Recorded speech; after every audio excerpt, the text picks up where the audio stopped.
Hi guys, kung nakikita nyo po yung taas na yan, yung mga nakalatag po na yan, yan po yung solar panel board.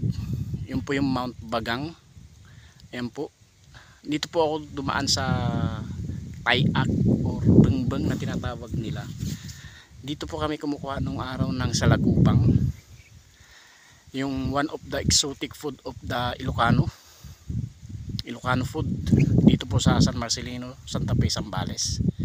Ayan po, nakikita nyo po yung mga yan. Yan nakalatag na kulay puti na yan. Yung po yung solar panel board. Dito po ako ngayon sa Bengbeng. Ayan po, manggahan po dati ito. Dati din pong plantation ito ng kamote. Ayan, kabundugan po na yan. Ayan, ganda po ng tanawin. Maraming salamat po. Ayan po yung kasama ko. Andyan, si Negro. Maraming salamat po ulit. Ayan,